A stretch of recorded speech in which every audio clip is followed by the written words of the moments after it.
Dierbare Hemelse Vader, wat 'n wonderlike voorreg is dit om U ons Vader te noem.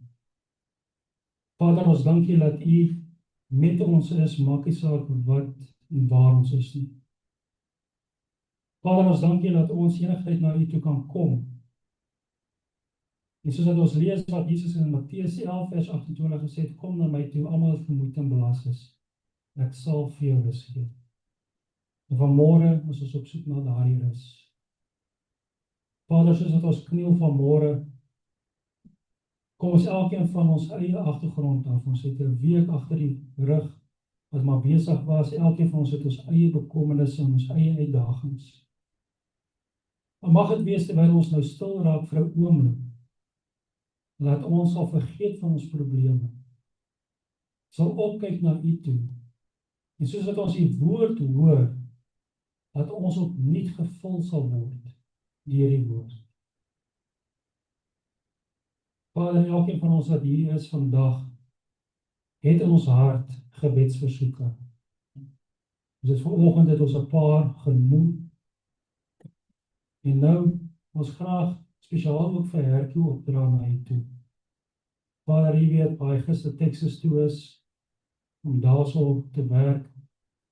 Vra ons dat U vir hom daar sal seën, dat U vir hom sal lei, dat U vir hom ook die wysheid van Josef sal gee, om staande te kan bly. En wanneer die onheil kom, om te weet, om te hardloop, nie stil te staan nie. Vader, so dink ons ook aan François, die spesiale gebede op na hom toe. U ken die uitdagings, U ken sy lewe, U weet wat nodig is daar.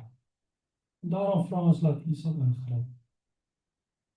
Vader, as ons kyk na die wêreld vandag en ons kyk na die kerk, besef ons dat ons mense om ons is stikkend. Ons stoei met dinge in ons lewens wat ons nie aldag weet om op te los nie. En daarom wil ons vandag verlustig in U woord en vra dat U ons sal lei, dat U ons sal versterk. Vader, baie van ons het stil gebede, en daai stil gebede wil ek ook opdra na U toe. Vra dat U hand van genade oor ons sal wees, dat U ons sal vul met die Heilige Gees. En Vader, dat ons in U woord sterk sal staan en weet wat 'n rigting om te gaan. Vader, ons dankie vir die fondse wat ingekom het. U weet wat die uitgawes is op so 'n dag. Ons vra dat U daai fondse sal neem, sal vermeerder en sal aanvul en sal toerig op die area waar dit nodigste is. Ons vra ook dat U met die sal wees wat hier is vandag. Daar is dalk iemand wat sy laaste gegee het vandag. Ons vra dat U hulle sal seën, dat U hulle sal versterk, en dat U ook vir hulle deure sal oopmaak wat andersins toe is. So vra dat U asseblief ook saam met die Hakim sal wees, en hy vir ons die tweede boodskap gaan bring. Vader, mag dit wees dat ons U woorde hoor en nie vir hom nie. Mag dit wees dat ons gevul sal word soos wat hy met ons deel. En as daar iewers is wat hy dalk iets verkeerd sê of so, mag dit wees dat ons dit hoor, suiwer soos wat U dit wil hê ons moet hoor. Daarom vra ons dat U sy lippe nou sal aanraak met die koel van U troon. Vader, ons besef, hy is ook net 'n mens. Maar vandag is hy U spreekwys. En ons dank U daarvoor. In Jesus naam. Amen.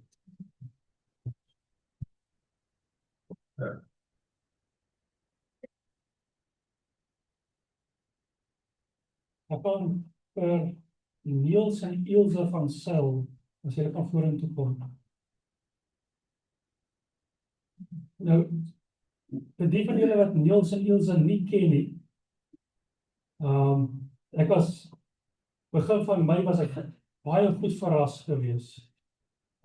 Ons is vriende van ons net toe hulle in die kerk ingekom het, en ons het hulle gegroet, en hulle is toe daar oor see, en ons kom by 'n huweliksverrykingskamp, en ons gaan sit, hier sit hulle langs ons. 17 jaar later. Wat 'n voorreg.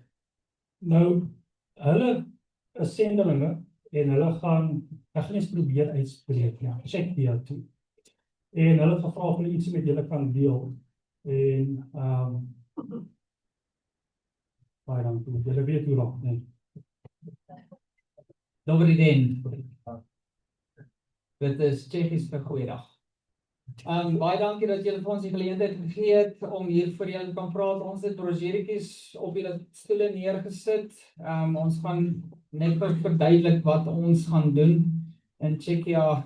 Moenie dat die titels julle almal afskrik nie. Ek is nog net 'n mens ook. Ek is Niels, moenie my dokter noem nie. Die supermodel hier saam met my is Ilse. En ek is 75. Maar ek weet nie of julle weet dat dit die strategiese fokus van die Seventh-day Adventiste Kerk is om mense uit te stuur in sendelinge nie. Maar daar is bitter min mense wat dit antwoord. Ons is 'n familie wat dit geantwoord het. As julle weet wat die 3 engele boodskap is, ek hoef dit nie te herhaal nie, maar die groot ding is ons doen dit as die mediese sendingwerk. Ons gaan nie na daai tipe lande toe nie. Ons gaan na 'n land toe waar hulle ook Europeërs is, dieselfde kleur van ons, maar ons was nou al in Korea gewees vir 3 jaar, terug in 2008 tot 2011, en ons was, ja, dit was 'n amazing tyd gewees. Ons het lekker van familiebande gesmee met ons broeders en susters aan die ander kant van die wêreld, want waar in jou lewe gaan jy jou huis opgee? Op 'n vliegtuig klim met 4 tassies en 2 kinders en met 3 terugkom. So ons lewenslange souveniirtjie is Eelner, sy was in Korea gebore gewees, maar die groot ding is ons het bly sendingwerk doen waar ons was. Dit was in Lockdown, Nieu-Seeland gewees. Ons het 'n huiskerk gefasiliteer. Dit was ons uitsigte van ons balkonnetjie af gewees. Dit was die medies goed wat ek deurgewerk het op daai tyd. Maar ons kinders het ook sendingwerk gedoen. Hulle het hierdie klein huisies gemaak.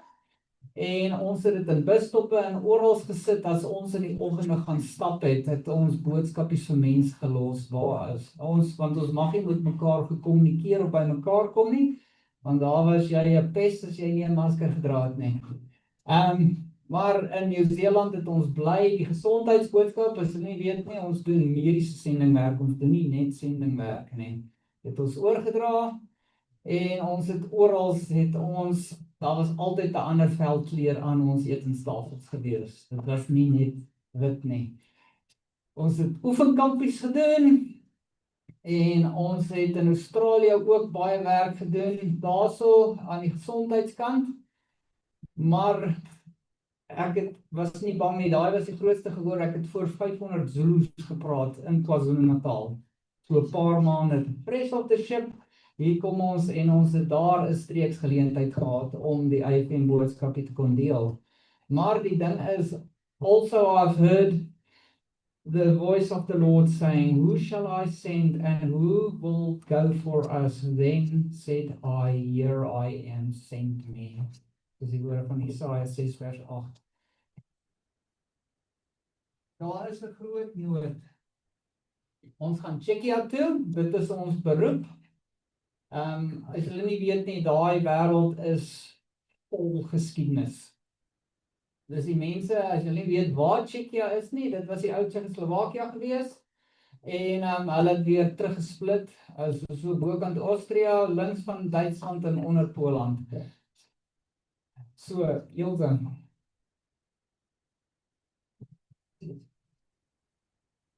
Ek gaan net gou 'n paar statistieke met julle deel van wat in Tsjechië aangaan en een van die redes is hoekom ons daar gaan. Ons het bietjie gaan terugtrek. Junie 30ste 2024 was daar maar net 187 SDA-kerke. Dis al.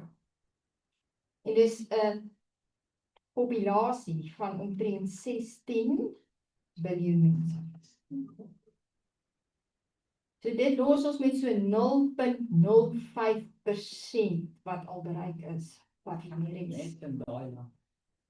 En om dit net bietjie terug te bring in die huis in, ons die Suid-Afrikaanse Unie-konferensie vir die eerste kwartaal van 2024 het ons 1870 gemeentes gehad, waarvan 180.000 in 'n populasie van 60.4 miljoen is in Suid-Afrika.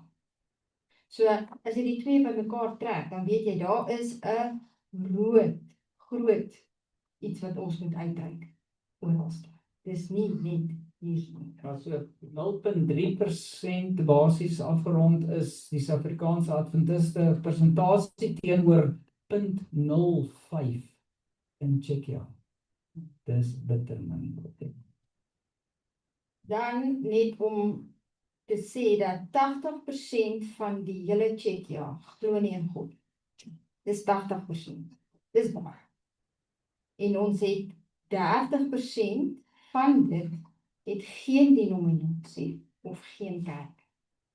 En dan is daar 14% wat sekulêr is. So daar's 'n groot werk wat gedoen moet word. En 10% van die mense wat erken dat hulle Christene is oorgrote meerderheid Katoliek. So dit is die statistieke. So net om vir julle 'n idee te gee, dit is hoe Tsjechië lyk, maar julle het dalk al van Bohemia gehoor, so dit is die ou Bohemia gedeelte. Ons gaan na Noordwes en daai noordelike provinsies van noordwestelike provinsies gaan ons die werk doen en geplaas word.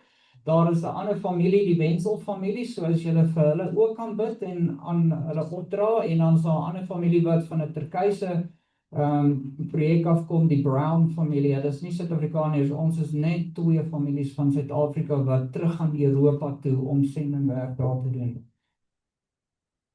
En 'n storie van veranderde lewens, dis die werk wat ons in Nieu-Seeland, in Australië gedoen het. Ons het gesondheidswerk daar gedoen, laat dit klap. Ons gaan nie vir julle die storieetjie vertel nie, maar ons gaan vir julle hierdie storie vertel. Ons was in Korea gewees, een Sabbaatoggend het daai pappa my gebel. Hulle wil saam met ons kerk toe kom, maar hulle was boeddhiste gewees. En hulle het elke Sabbat daarna, elke keer saam met ons kerk toe gekom. En 2 jaar nadat ons uit Korea uit weg was, is daai familie gedoop. So jy plant die saadjies, jy weet nie altyd wat nie, dis een van die stories wat ons 'n terugvoer gehad het, wat ons 'n verskil gemaak het vir die tyd wat ons daar gespandeer het. Ons het nie net een persoon gewen nie, ons het 'n familie gewen. En hulle het ons na hulle tempel toe gevat. Dis baie interessant om te sien hoe dit daar werk. Dis die gesondheidswerk wat ons in Nieu-Seeland ook gedoen het, baie uitreikwerk in die gemeenskappe gedoen. En Ilse is ons dieetspesialis, sy werk almal as ons met hulle aan die gesondheid kan praat, dan stuur ons hulle kombuis toe, dan wys ons hulle en dan gee ons hulle maaltyd. Hoe werk gesondheid? En daai handjies wat julle daar sien is my dogters. Hulle help vir mamma ook. Julle is welkom om ons webwerf te gaan besoek op IFN, maar die groot ding is dat ons het 'n maandelikse budget wat ons moet haal en ons het 'n launching budget, want ons moet 'n sendingstasie daar gaan begin van scratch af. So as julle in ons brosjurietjie kyk wat julle het, die bedrag is daar wat ons nodig het, maar ons het maar nog net 16%, amper 17% van ons maandelikse bedrag behaal en 2% van ons launching budget. Ons het baie finansies nodig en dit is kom ons ook Amerika toe gaan, maar ons gee almal hierdie geleentheid as die Here dit op julle hart lê om vir ons te bid van eerste en dan om ons finansiëel te kan ondersteun. Daarbinne is 'n Suid-Afrikaanse IFM rekening waar jy die befondsing na toe kan stuur. Daar's 'n opsie vir maandeliks en vir 'n eenmalige bedrag. En dan op die ander bladsytjie is I'm interested to receive a 6-month complimentary subscription van Adventist Frontier Missions. Dit is 'n aanlyn subskripsie, dis nie 'n fisiese ene nie. En dan die ander enetjie is hoe kan ek of my kerk ons help? En dan is I would like to receive the van Self Familie se nuusbrief as julle ons wil volg as sendelinge om te kyk wat ons besig is om te doen aan die ander kant. En dan die laaste een is, hoe kan ek 'n korttermyn of 'n langtermyn sending word? En die groot enetjie is, baie dankie vir julle gebede, en soos wat ons Moses gevra het sonder skaamte, vra ons vir julle, en Nehemia, en Paulus, en Jesus, help ons asseblief daai kant. En daar gaan ons, daar is ons kontakbesonderhede, en dit is ook in die broseretjie. Dit is by ons 10 meter. Baie dankie vir julle tyd. Ekskuus. Julle kan die papiertjies saamvat huis toe en daaroor bid.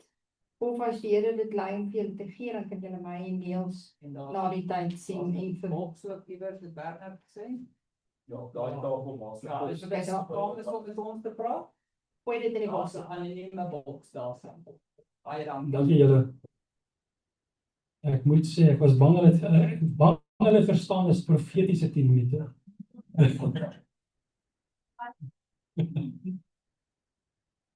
Voor ek oorgee aan spesiale item. Jy weet, tyd loop uit. Ons glo die Here se koms is om die draad. En ons glo ook daar's soveel mense wat die woord nie betyds gaan hoor nie, of hulle keuse kan maak nie. Nou Jesaja 6 waar die woord kom, wie sal vir ons gaan en wie sal ons stuur, en Jesaja sê, hier is ek, stuur my. Is 'n teksvers wat altyd swaar op my hart lê. So daar's dalk van julle wat hier sit vandag wat sê, ek wil gaan, ek wil iets doen, maar ek weet nie wat om te doen nie. Ondersteun hierdie mense. Vir julle is dit dalk R100 is dalk min, of R1000 is dalk te min, of R100,000, net wat is saak. Maar vir julle kan jy dalk dink, wat sal dit kan doen? Maar vir hulle is dit brood nodig.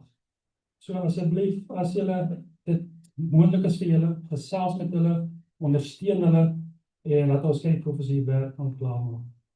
Ons gaan ook vanmiddag, net na die 2 uur diens, Niels, julle moet nie nêrens gaan nie, gaan ek vir die Here Hakim vra om vir julle spesiale gebed te doen, vir julle sending dan.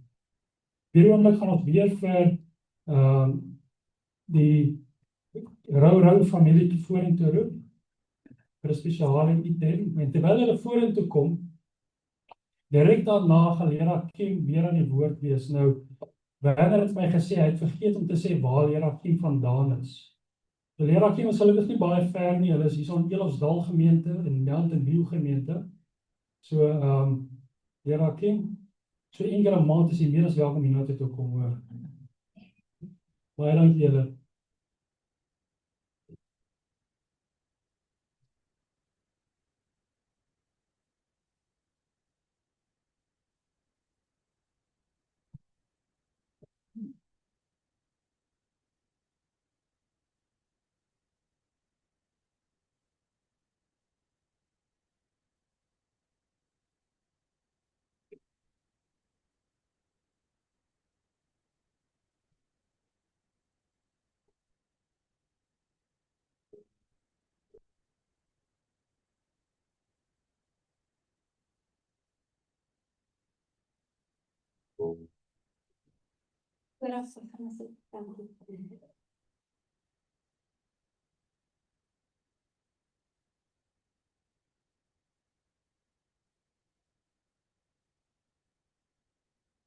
King of kings, majesty,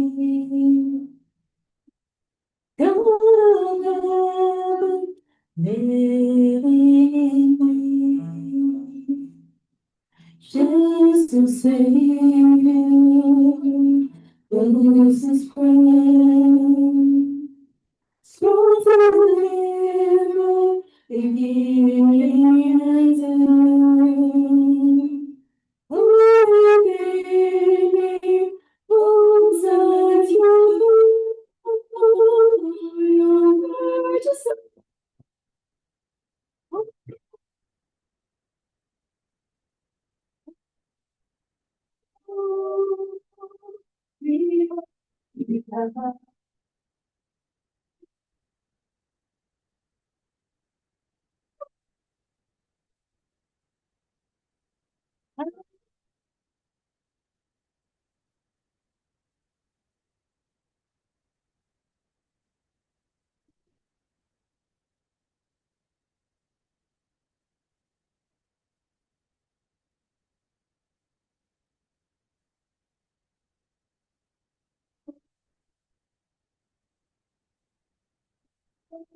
nation, some souls, here to your love.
Ja.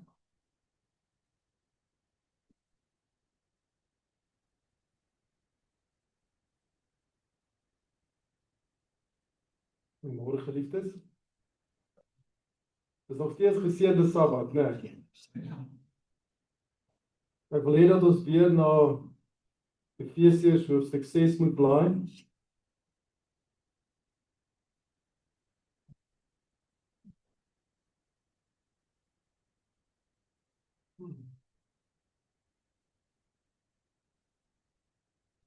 Wanneer trek 'n mens wapenrusting aan?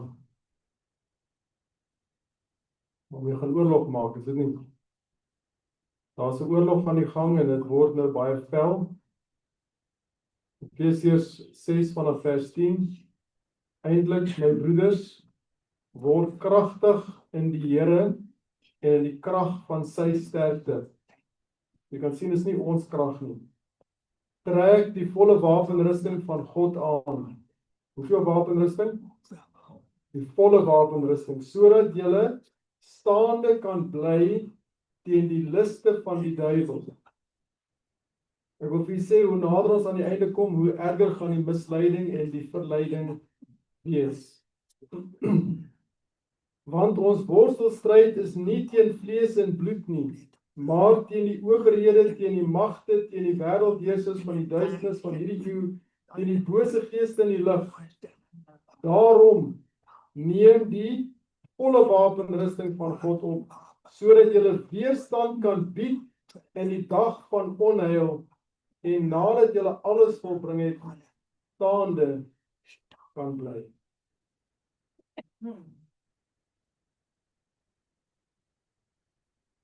Daar's baie min cricketspelers wat nie uitgaan nie. Maar daar is van hulle. Die golfbeurte raak klaar, dan sê hulle not out, né? En mag elkeen van ons dit langs ons name hê.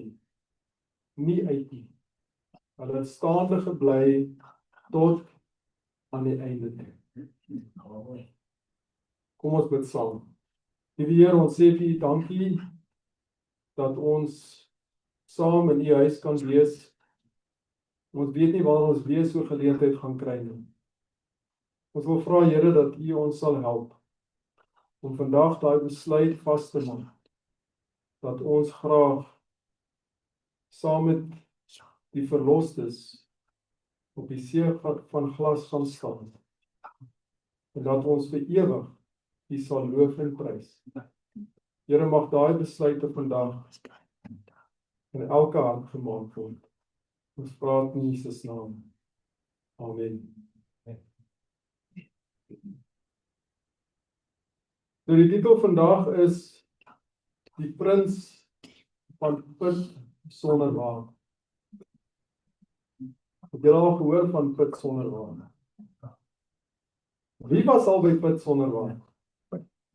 1, 2, ja.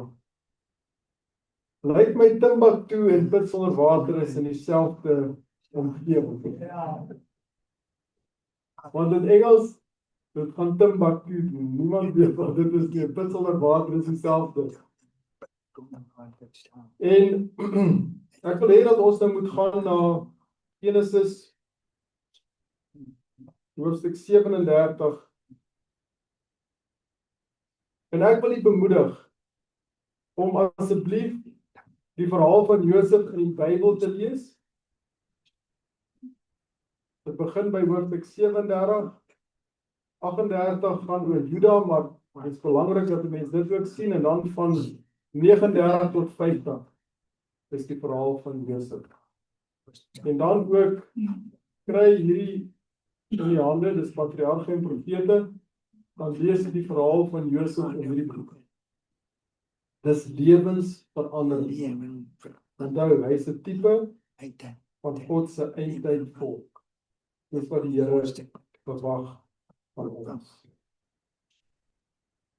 So ons begin hier so by vers 12. Genesis 37 vanaf vers 12. En sy broers het die kleinvee van hulle vader by Sichem gaan oppas. Toe sê Israel vir Josef: "Pas jou broers nie die vee by Sichem op nie? Kom, laat ek jou na hulle toe stuur." En hy antwoord hom: "Hier is ek." Hoekom het Jakob vir Josef na Sichem gestuur? Onthou julle wat by Sichem gebeur het? Dis waar Dina verkragt is. En toe het Simeon en Levi wraak geneem en daai mense doodgemaak. Onthou julle die storie? En nou is sy seuns daar by Sichem en Jakob voel bekommerd. En hy stuur vir Josef. Maar sy broers, die 10 ouer broers, het daardie haat wat hulle vir hom gehad het, so mooi weggesteek. Die pa het dit nie geweet.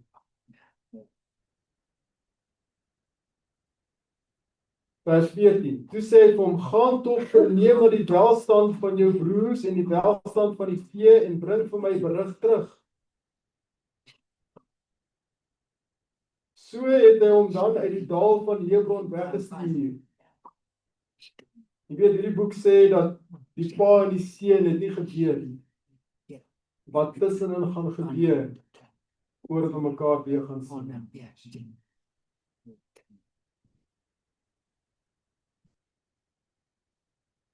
En hy het by Sichem aangekom.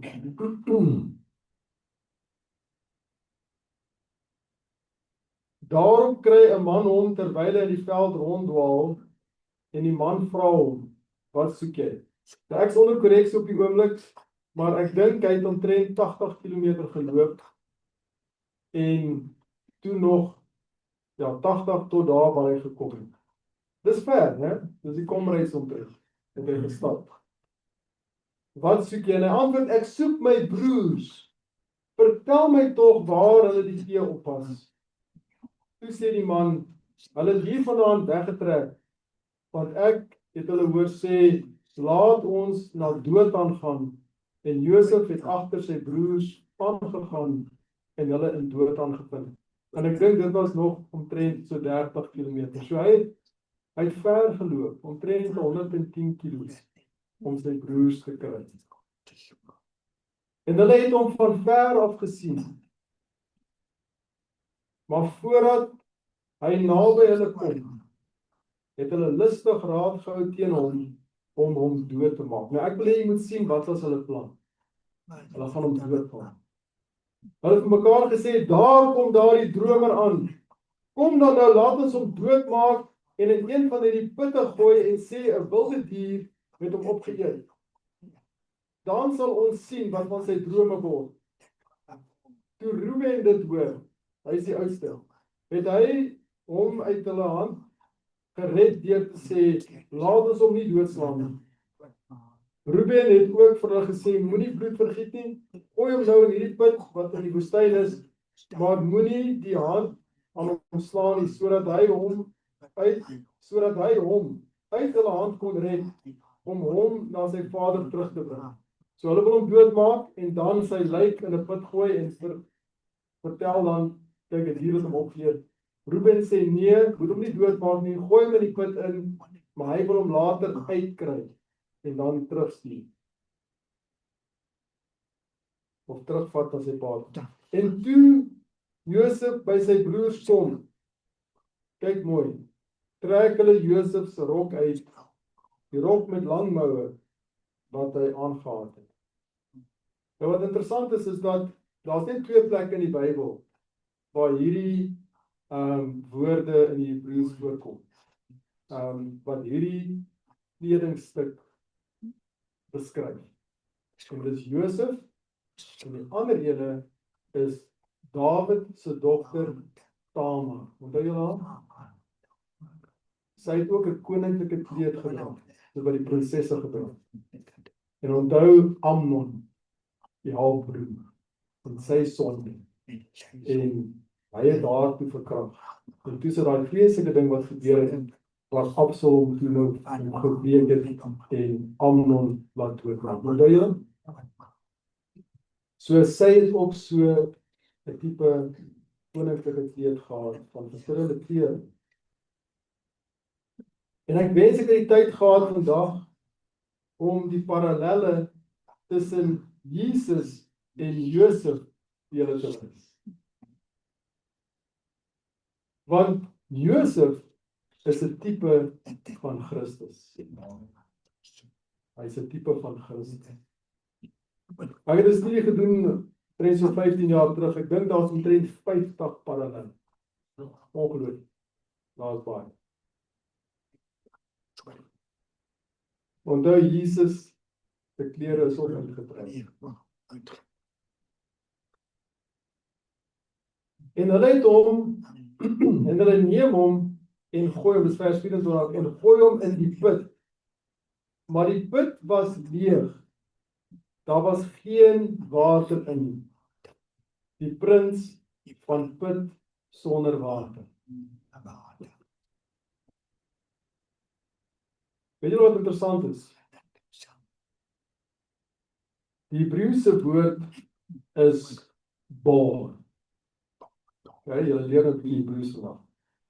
Wat is die woord? Bar. Okay.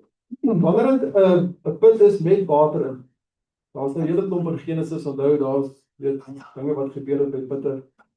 Dan sit die eier. Hierdie is bar. So hy bevind hom in hierdie put, hierdie bar. Hy word daar ingegooi. Onskuldig. Nou weet julle wat baie interessant, die gevangenis waarin hy gegooi is deur Potifar. Wat is die Hebreëse woord vir dit? Bar. Selfde woord. Die prins van put sonder water. Dis 'n put of 'n gevangenis. Kale woord. Dis waar hy homself bevind het. Daarna het hulle gaan sit om brood te eet. Hulle het hom niks gegee nie. Jy moet nou mooi kyk. Hulle gooi hom daarin, hy het so uitgesien na hulle, om hulle te sien. Hulle vat hom, gooi hom daarin, en hulle gaan sit toe om brood te eet. En toe hulle hul oog opslaan, sien hulle meteen se reisgeselskap Ismaelite wat uit Gilead kom. Hulle kamele gelaai met speserye en balsam en kom. Op pad om dit na Egipte af te bring. Toe sê Juda aan sy broers, watter voordeel is dit dat ons broer doodmaak en sy bloed verberg? Kom, laat ons hom aan die Ismaelite verkoop, maar laat ons hand nie teen hom wees nie, want hy is ons broer, ons vlees, en sy broers het na hom geluister. Jy weet, toe Josef besef, kom ek lees 28, en toe die Midianitiese koopmans verbykom, het hulle Josef uit die put uit opgetrek en opgehaal en uitgehaal en Josef aan die Ismaelite verkoop vir 20 sikkel silwer. En hulle het Josef na Egipte gebring.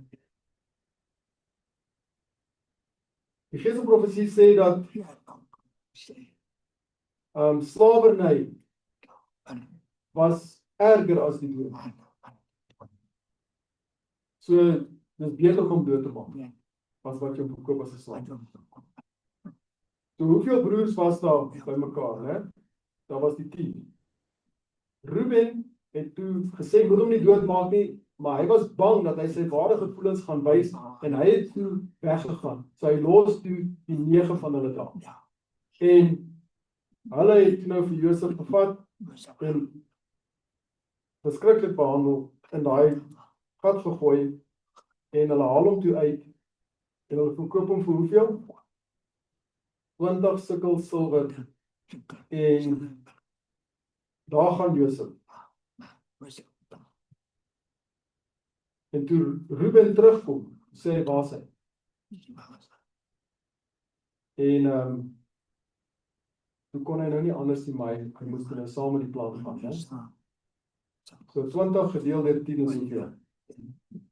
Is 2. So elke een kry hoeveel? Ek wonder wat het hulle met daai silwer gemaak? Dink julle hulle kon dit gebruik? Daai geld het hulle gebrand, nee. Ek dink nie hulle het enige vrede gehad nie. Vir 'n baie, baie, baie lang tyd. Pas op, né? Waar ons die geld vandaan kry. Baie mense, hulle vir die oomblik lyk dit goed. Maar as jy dit nie op die eerlike manier gekry het nie, dit gaan jou brand, dit gaan jou pla. Dit gaan 'n vloek teen jou.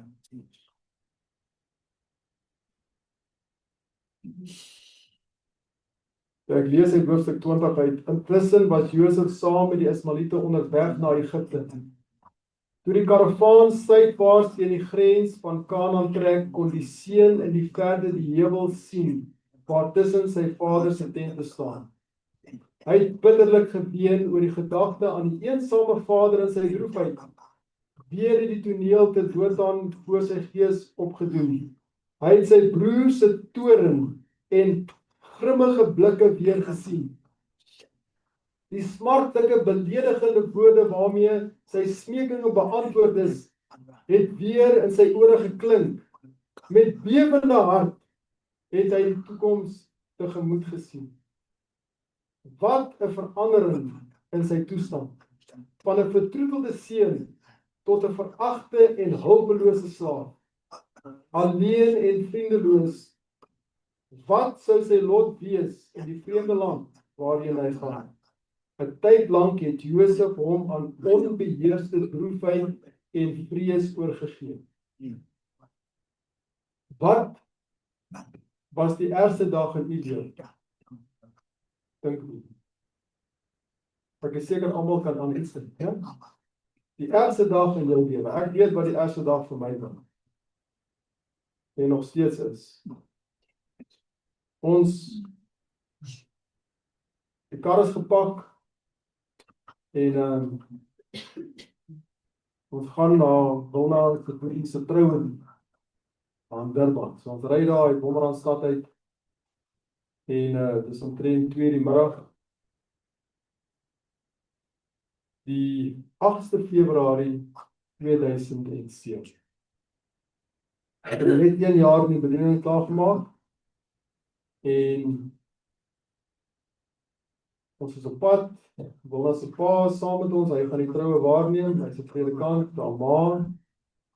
Rachel en Hannah, hulle is nog klein. Rachel was so 3 jaar en 10 maande. Hannah was so 16 maande. En Wilna is saam en ons is op pad. Met groot opgewondenheid. En ons het skaars 'n uur gery.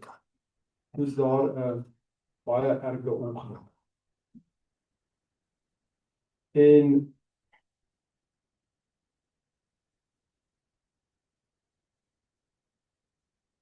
toe daai son sak, daai middag, het Wilna se pa sy asem uitgeblaas.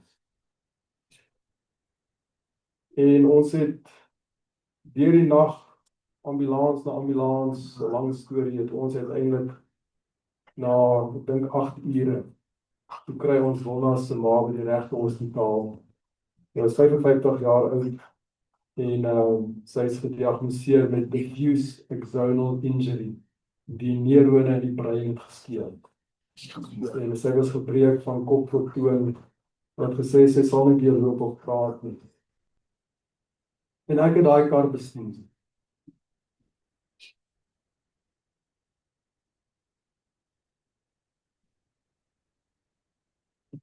Een tyd lank het Josef hom aan onbeheerste droefheid en vrees oorgegee.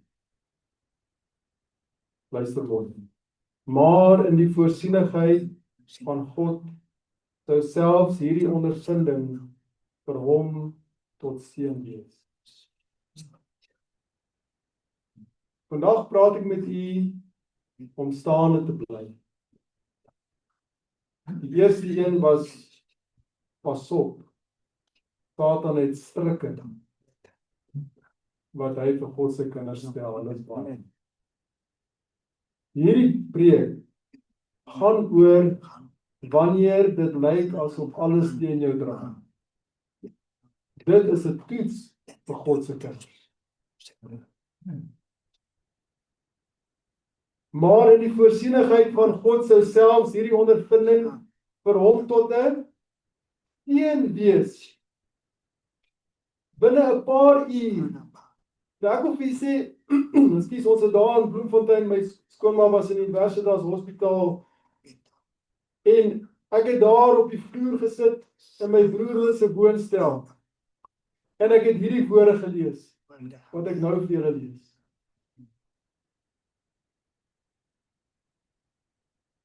Binne 'n paar uur het hy dinge geleer wat hy miskien nie in jare anders sou geleer het nie. In een dag het ek geleer wat 'n leeftyd my nie sal leer.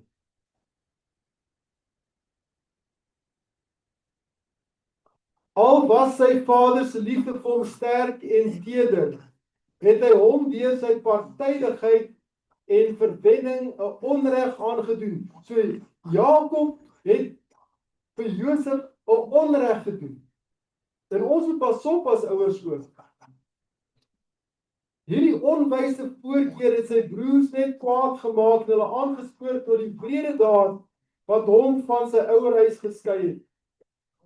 Die gevolge daarvan is ook in sy eie karakter geopenbaar. Nou baie mense besef dit nie, want in die Bybel kan ons dit nie sien nie, maar hier sien ons iets met 'n vergrootglas, dat daar was iets wat begin gebeur het in Josef se karakter. Gebreke is aangemoedig wat nou reggestel moes word. Hy het verwaand en veel eisend geword. Omdat hy so afhanklik was van sy vader se sorg, het hy onvoorbereid gevoel vir die moeilikhede wat nou in die bittere, onversorgde lewe van 'n slaaf op hom gewag het. Toe dink hy nou, ek wil hê jy moet sien waar die draai gekom het in Josef. Agter op daai kameel. Toe dink hy aan die God van sy vader. In sy kinderjare het hy geleer om hom lief te hê en te vrees. In sy vader se tent het hy dikwels geluister na die verhaal van die gesig wat Jakob gesien het, toe hy van sy ouerhuis weggevlug het. Onthou daai gesig van die leeu en die engel. Daar is aan hom vertel van die beloftes wat aan Jakob gemaak is en hoe dit in vervulling gekom het. Hoe die engele van God in die uur van nood gekom het om hom te leer, te troos en te beskerm. Hy het gehoor dat God in liefde vir die mensdom 'n verlosser voorsien het. Nou het al hierdie kosbare lesse hom helder voor die gees geskiet. Josef het geglo dat die God van sy vader ook sy God sou wees. Op die plek het hy hom geheel en al aan die Here oorgegee en gebid dat die beskermer van Israel in die land van ballingskap ook met hom moes wees. Sy siel het hom verheug in die hoë besluit om hom welbehaaglik voor God te gedra, om onder alle omstandighede te handel, soos dit 'n onderdaan van die koning van die hemel betaal. So hy is nie 'n onderdaan van Potifar nie, hy is 'n onderdaan van die koning van die hemel. Amen. Hy is nie 'n onderdaan van Farao nie, hy is 'n onderdaan van die koning van die heelal. Hy sou die Here met 'n onverdeelde hart dien. Hy sou die beproewinge van sy lot onbevrees verdien en elke plig getrou uitvoer. Die ondervinding van eendag was die keerpunt in Josef se lewe. Het jy dit gehoor? Die ergste dag van sy lewe word eintlik die beste dag van sy lewe. Die vreeslike ramp het hom van 'n verwende kind in 'n man verander, 'n bedagsame, moedige, bedaarde man. As dit nie was vir daai dag by Dothan, het ons nie die Josef gehad wat ons nou het in die Bybel.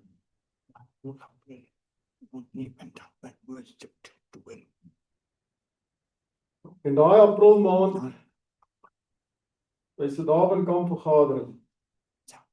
Die ongeluk was in die Februarie. En ek is gevra om kanseldiens te doen. En die Here het hierdie vers vir my gewys. Filippense hoofstuk 1.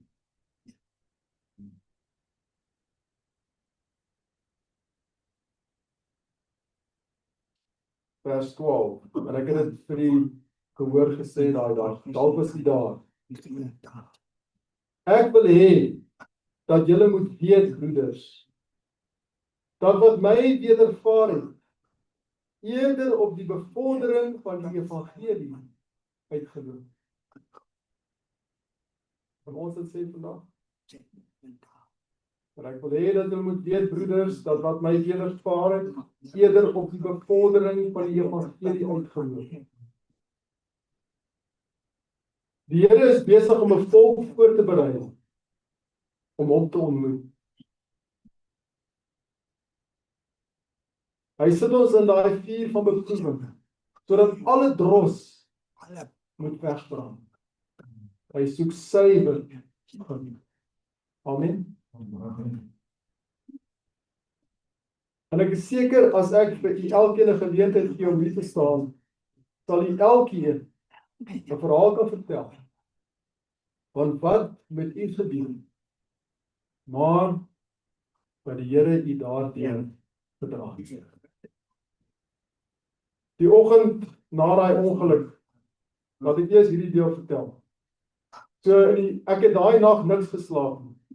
Hierso by, ek weet nie of dit 5:00 of 6:00 was, toe het die Unie-president my gebel. Dit was daai tyd deur François Hollande. Hy sê, Kim, het jy al geslaap? Nee, ek het nog nie geslaap. Hy sê, jy moet gaan slaap. En hy bid vir my, en toe ek my kop op die kussing neersit, net as ek wil wegraak, dan kom die geluide van die ongeluk. die geluid van glas en pieste en bande op die teer en dit was 'n vreeslike ding. 'n bietjie later daai oggend het weer daar Cliffie verwy my gebel by die Kaap uit. Wie van julle ken Vera Cliffie? Paar mense.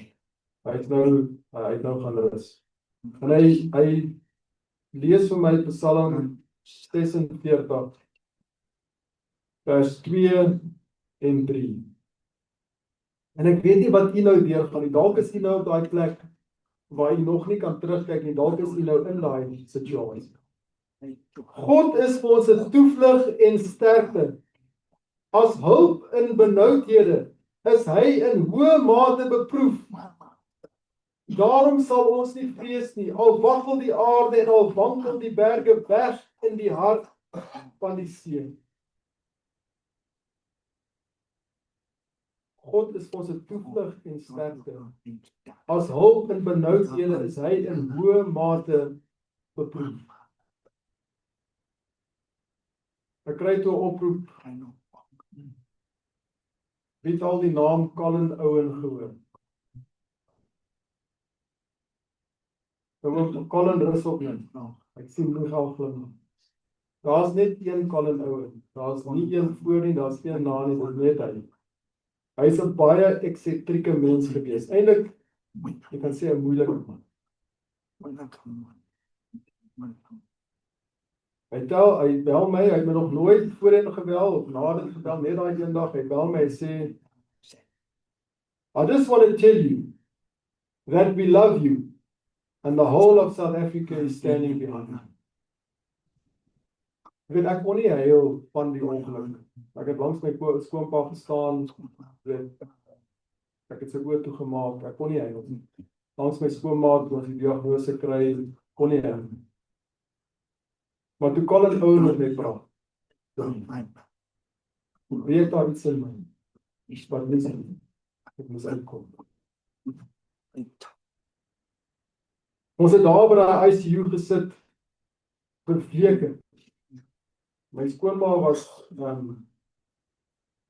so altesaam was sy 7 weke in 'n koma gewees. En die eerste maand het ons die hele tyd by die ICU gesit. En dit het net erger en erger en erger gegaan. En daar in daai klein wagkamer by die ICU, toe kry ek hierdie vers. Dit is ook in dieselfde Psalm, Psalm 46, laat staan en weet dat ek God is. Laat staan en weet dat ek God is. Wat sê dit in Engels? Be still and know that I am God.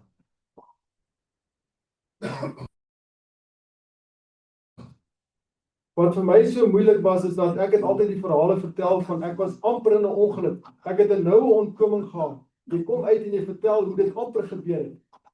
Maar hierdie keer was dit nie so nie. Die kar is afgeskryf. Die assuransie sou ons uitneem na die trou. Die kar is nie geassureer nie. My skoonpa is oorlede en my skoonma sê hulle gaan met respek die koelkop wees. Ons het op 'n stadium gedink ons moet die graf nou dieper grawe, dat ons hulle albei kan begrawe in dieselfde graf. Ons het lank gewag voor ons met skoonpa begrawe. Dit was die moeilikste tyd in my lewe. En ek wil vir u dankie sê, want ek weet baie van julle het vir ons gebid. En vandag is daar genoem dat gebed vir my belangrik is. Weet julle hoekom? Dis oor daai ondervinding. Want ek weet hoe dit voel wanneer mense vir jou bid. En nou bid ek ook graag vir ander. Dit het my lewe verander. Ons was daar by mense tuis in Bloemfontein, die oom het gesê, Kim, jy kan my studeerkamer gebruik. En die een aand toe gaan ek in die studeerkamer in. Ek het nie eens die lig aangesit nie. My skoonma se situasie het net vererger en vererger.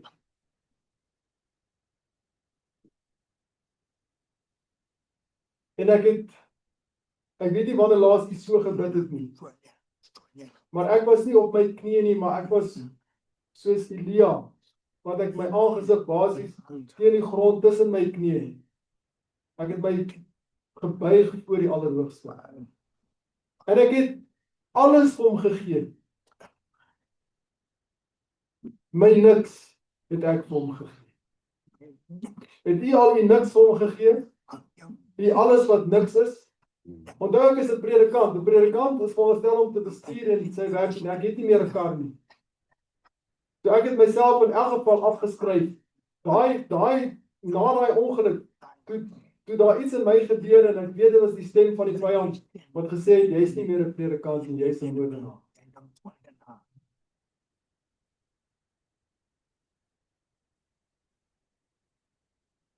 So ons het gery van die ongeluk het by Botawil gebeur en my skoonpa en skoonma saam met die ambulans. Ons kom daar by Odendaelsrus en die ambulans trek af. Ek sê, hoekom trek ons nou af? Hierdie ding moet ry. Maar toe ons daar aftrek, toe vat ons my skoonpa daar in 'n noodkamer in. En dis waar hy gesterf het. En nou ry ons met daai ambulans. Ek dog hulle ry ten minste 160.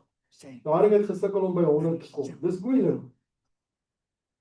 En as dit padwerke en dit en die masjiene in die ambulans werk nie en jy weet.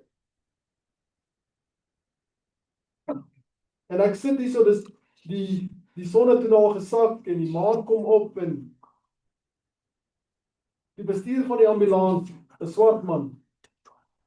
Hy sien toe ek kry swaar. Want Wilna is nie saam met my nie. Sy is nog daar in Botawil. Sy is pas aan 'n bord vasgegesper. En meneer Rajab, een van my dierbare dosente, hy bel en hy sê hy hoop nie Wilna is verlam nie. Ek het nie eens daaraan gedink nie.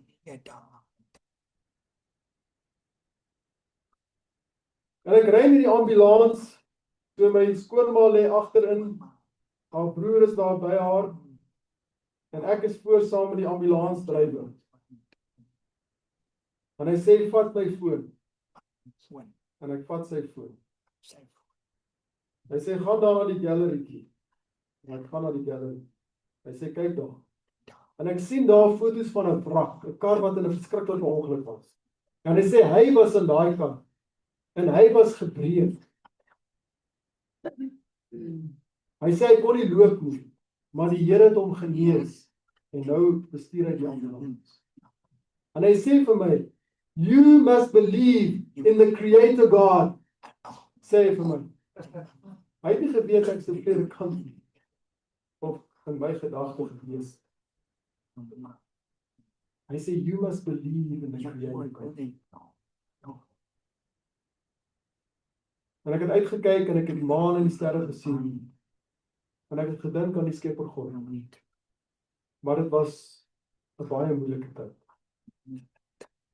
En toe ons my skoonpa daar begrawe het, gaan ons terug Bloemfontein toe. En my skoonma lê daar. Sy was onherkenbaar opgeswel. En sy het al op daai punt vir 'n paar dae septisemia gehad. En haar koolsuurgasvlakke was, ek dink hier by die 90. Nou moet jy nou uitwerk, dis asof jy nou vir 'n paar dae op 'n exhaust van 'n kar asemhaal. So, as sy nie breinskade gehad het van die impak van die ongeluk, of van daai 8 ure tussen die ongeluk en die hospitaal, dan het sy dit nou definitief. En dan wat bid jy dan?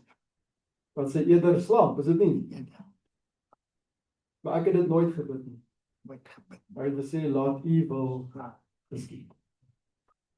Iemand het vir my gesê, dit was baie swaar daai oomblik, iemand baie naby my, dan het toe gekom, en gesê, Kim, jy is die oorsaak van jou skoonma se lyding. Jy bid Jy moet nou bid dat sy doodgaan. Dis beter. Toe sê ek sal dit nooit doen. Ek sal bid dat sy wil geskied. Dis wat ek gedoen het. En ons het daar langs haar gestaan, en die dokters vir my, hulle praat nie met jou nie. Hulle gaan hierdie kant, daai kant. Ek sê naderhand vir die een jong dokter, ek sê asseblief. Ons het nou net haar man begrawe, praat met ons. En dit was 'n dame gewees en sy begin te verduidelik en ek vra haar nou wat gebeur volgende. Sy sê wel die organe hier. En Wilna daar langs haar ma gestaan en die trane het gevloei. En een van daai ICU susters het na haar toe gekom en haar so gevat en haar geruk en gesê jy gaan nie nou moet opgee nie. 'n Swart suster het haar geskud.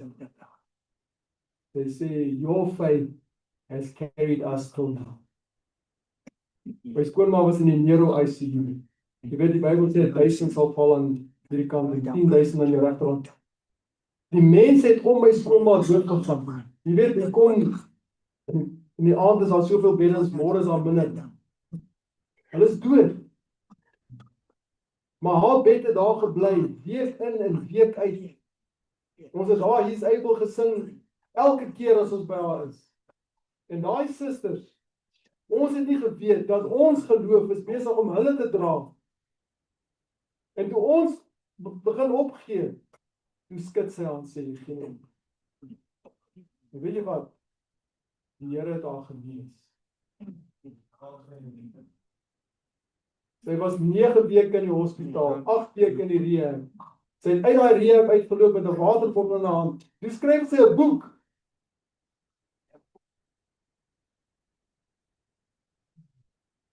En ek kan vir julle sê dat dit versterk jou geloof.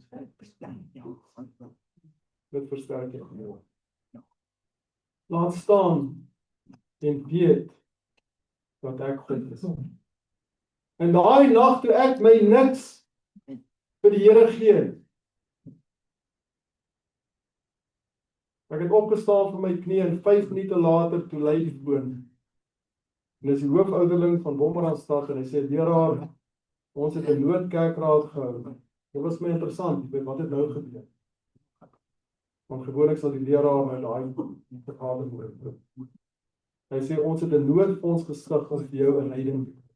En 'n lang storie kort te maak.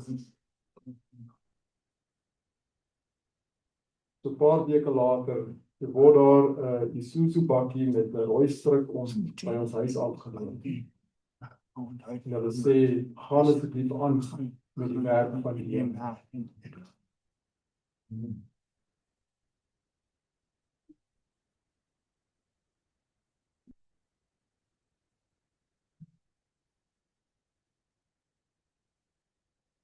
Josef bevind hom in Potifar se huis. En daar styg hy gaan op. Dit gaan al beter. Naderhand is hy in beheer van alles. Vir 10 jaar was hy daar. En toe gebeur daai ding waar hy aangekla word van geskrikkelike sonde en misdade. En hy word onskuldig in die tronk gegooi. Hoe dink julle het Josef gevoel? Mens kan sien niks het verander. Hy het getrou gebly en naderhand word die hele tronk onder sy beheer gesit. En die bakker en die skinker kom. Dit was na 1 jaar in die tronk. Hoe gebeur dit? Die drome word waar, die bakker sterf, die skinker word in sy pos herstel en die skinker vergeet vir hom van hoe lank? Vir 2 jaar. Het hy hom vergeet.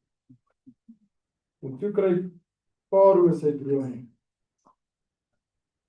Nou wat ek vandag vir julle wil verduidelik is die volgende. Met God se kinders gaan dit nie net op, af en op nie. Dit gaan maar op, af, en baie keer af, en dan bietjie op. Want daai voertuig wat vir ons gegee is as 'n geskenk en 'n tasbare bewys van God se bestaan, sy almag, sy voorsienigheid. Toe ons in Johannesburg kom, toe word daai voertuig gesteel by ons huis. En 3 maande later word ons kar gesteel.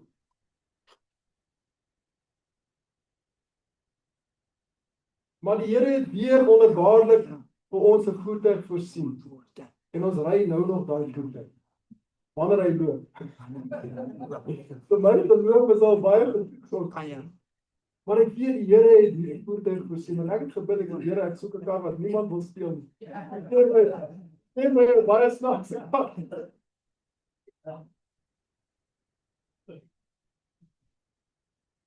En verlede jaar op die 4de Julie was ek besig om berading te gee by onder gevoel. En my ma probeer my in die hande kry, my dogter probeer my in die hande kry, en wonder wat gaan nou aan. Nadat sê ek wel dat ek net hoor wat gaan aan, is daar nie dalk 'n noodgeval. Maar ek het dit maar net baie los gebruik, die woord noodgeval. En toe ek na my foon kyk, sien ek 'n foto van ons huis wat brand. Gebou in 1920,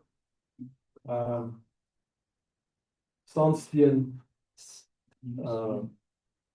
pragtige houtvloere bo en onder, en gebrand dat niks ook nie. En 4 dae later, so sterk Wilna se ma. Ja.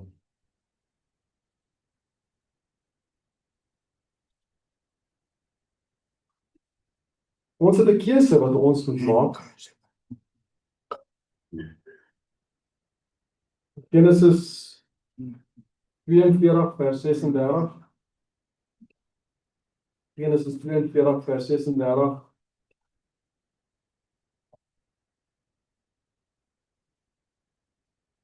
Julle sal onthou dat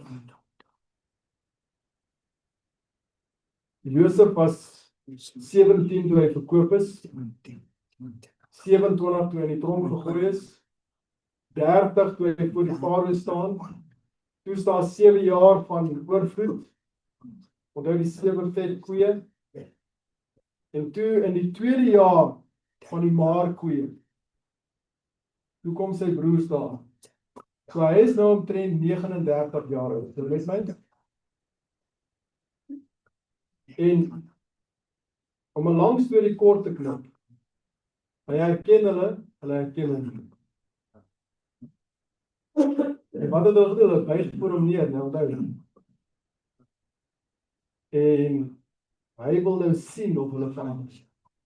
Want die laaste ding wat hy kan onthou, was wat gebeur het by die Midian.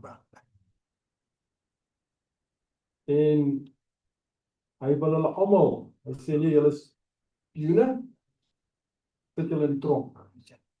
Maar sy hart is bekommerd oor sy pa. Wat van sy lewe en so hy weet hierdie donkies moet sy kos terugvat na hom. Hy sê maar gaan een van julle. Het hy net jy weet 'n munt opgeskiet en gekies watter een? Nee. Hy het vir Simeon uitgehaal en sê kom eens op. Hoekom Simeon? Want Simeon was die wreedste daai dag vir hulle. Bestaan, hè? Simeon was die voorbok. Onthou Ruben was nie by nie, hè? So Simeon is die volgende een en hy was die wreedste. Levi was ook langsom en dit. En hulle was ook die twee wat die mense by Sichem gaan doodmaak. Onthou julle? En nou is Simeon in die tronk en hier gaan hulle terug Kanaan toe en nou moet hulle vir Jakob nou vertel wat nou hier gebeur het.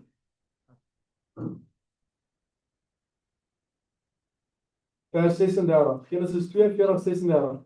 Daarom sê Jakob hulle vader vir hulle: julle beroof my van my kinders. Josef is weg en Simeon is weg en Benjamin wil julle wegneem. Alles is teen my. Het julle al so gevoel? Alles is teen my. En dis die keuse wat ons het. Want Ek gaan vir julle sê, hoe nader ons aan die einde kom, hoe erger gaan die aanslag kom. En ons gaan dan kan sê soos Jakob, alles is teen my. Dis die een kant wat jy kan staan. Of ons gaan na Genesis 45 teen. En dan op die sê toe ek het gelees het, om voor te berei vir hierdie dag van vandag, ek het weer alles gelees. En toe ek hier kom, ek ken hierdie storie goed, maar toe loop die traan. Toe kon Josef hom nie langer bedwing vir almal wat by hom gestaan het nie, en hy roep, laat almal van my af weggaan. En daar het niemand by hom gestaan, toe Josef hom aan sy broers bekend gemaak het nie. Onthou 22 jaar het verbygegaan. Daarop bars hy in trane uit, sodat die Egiptenaars en ook die huis van Farao dit gehoor het. En Josef sê vir sy broers, ek is Josef. Leef my vader nog? Maar sy broers kon hom nie antwoord nie, want hulle was verskrik voor hom. Verder sê Josef vir sy broers, kom tog nader na my. En hulle kom nader. En toe hulle nader kom sê hy, ek is julle broer Josef, vir wie julle na Egipte verkoop het. Nou wil ek julle moet luister na vers 5. Onthou Jakob sê, alles is teen my. Wat sê Josef? Maar wees nie nou bedroef nie, en laat daar geen ontstemming by julle wees, dat julle my hierheen verkoop het nie. Want om lewens te behou, het God my voor julle uitgestuur. Het God my voor julle uitgestuur. Want daar was nou 2 jaar hongersnood in die land, en daar is nog 5 jaar waarin nie geploeg of geoes sal word nie. Maar God het my voor julle uitgestuur, om vir julle 'n oorblyfsel op die aarde te verseker, en om julle in die lewe te hou tot 'n groot verlossing. Julle het my dan nie hierheen gestuur nie, maar God. En hy het my 'n raadsman van Farao gemaak en 'n gebieder oor sy hele huis en 'n regerder in die hele Egipte land. Trek gou op na my vader en sê vir hom, so spreek die seun Josef, God het my 'n gebieder oor die hele Egipte land gemaak, kom af na my, moenie versuim nie. En u kan in die land Gosen woon, en naby my wees u en die kinders en die kindskinders en die kleinvee en die beeste en alles wat u besit. En ek sal u daar onderhou, want daar sal nog 5 jaar hongersnood wees, sodat u nie verarm nie, u en u huis en alles wat aan u behoort. En kyk, julle oë sien dit, en die oë van my broer Benjamin, dat dit my mond is wat met julle spreek.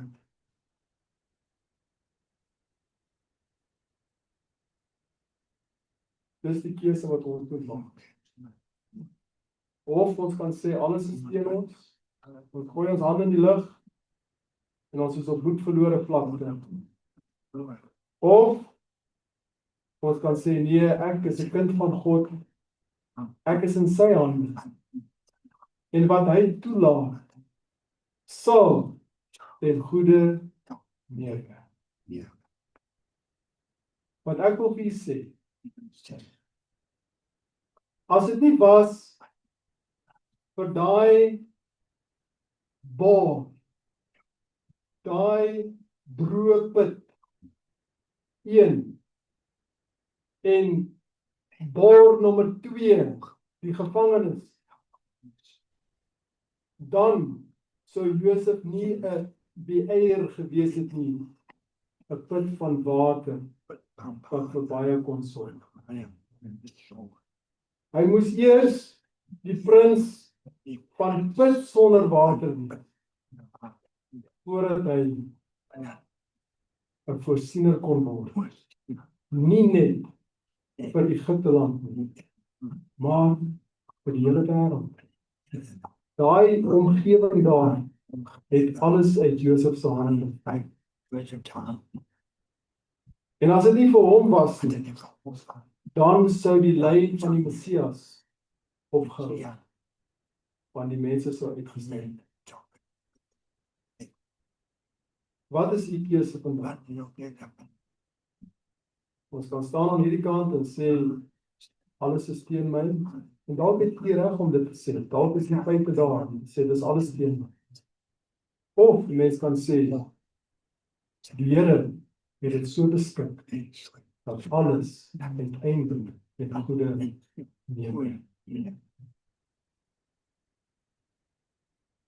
As u vandag vir die Here wil vra, Here, help my om op u te vertrou, ongeag wat gebeur.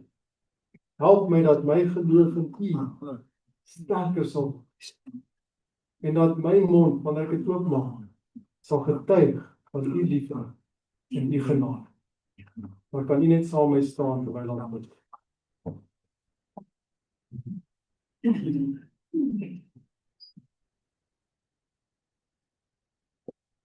Liewe Here, ons kom vandag voor u as u kinders en ons staan verstom om te sien hoe Josef te midde van alles wat met hom gebeur, so 'n sterk en onwrikbare geloof in u gehad. Hy kon maklik gesê het, al hierdie dinge is teen my. Hierdie God is teen my. En hy kon sy rug op u gedraai. Maar nie, hy het hom voorgeneem om te staan vir u, om te leef vir u, om te werk vir u. En Here, ons staan vandag voor u as u volk. En ons wil vra, Here, uit die diepte van ons harte, help ons asseblief. Dit is so maklik vir ons om op moedverlore vlakte te beland. Maar mag ons, soos Paulus sê, ons wil hê dat almal moet weet, dat die dinge wat met ons gebeur het, ja, daai moeilikste goed, daai ergste dag van my lewe, dat dit uitgewerk het vir die bevordering van die evangelie.